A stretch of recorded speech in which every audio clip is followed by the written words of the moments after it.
This whole universe and cosmos, its source is sound. And the good news is that sound ties your consciousness and body together. Chit, Jada, Granthi.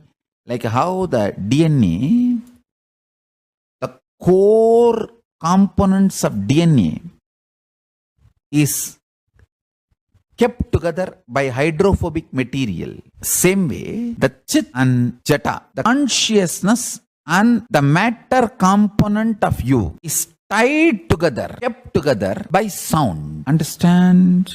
That is why the words you think and words you cognize and the words speak matters. Even if you don't understand, go on listening to the satsang for 1 year, you will become enlightened.